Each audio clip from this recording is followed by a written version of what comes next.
بقولك ايه، بطل بقى تتبع شغفك وبطل تتبع الترند.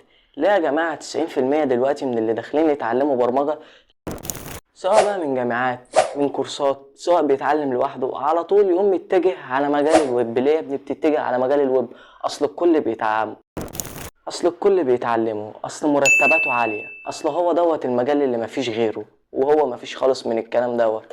الفكرة ان انتوا كلكم بتسحموا نفسكم في مجال السوق اصلا خلاص بقى مليان منه، وتيجي في الاخر تقول ما لقيتش شغل. طب ليه يا ابني؟ علشان خاطر عمال تسحم نفسك في حاجة انت ممكن تكون مش حاببها اصلا.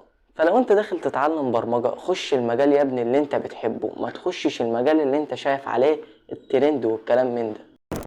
واحد هيجي يقول لي طب افرض انا بحب مجال الويب، خش مجال الويب. عارف ليه؟ علشان خاطر هتبدع فيه. انما انت داخل علشان خاطر الترند، انسى ان انت تلاقي شغل. كلكم في الاخر تخشوا مجال الترند وبتسيبوا مجالات كتير فاضيه، زي الاي اي والماشين ليرنينج والسايبر سيكيورتي والداتا ساينس. كل المجالات ديت فاضيه، رغم ان انت ممكن تخش في مجال منهم وتبدع فيه. بس انت بقى عايز الحاجه اللي انت بتتعلمها بسرعه، والحاجه اللي انت عايز تنجز فيها، رغم ان انت لو اتعلمت الحاجه الصعبه صحيح هتطول معاك شويه، بس ليها مستقبل كويس، ومرتباتها برضك هتكون اعلى من الويب. وخليك فاكر، لو انت اخترت السهل هتعيش الحياه الصعبه، ولو اخترت الصعب هتعيش الحياه السهله. سلام.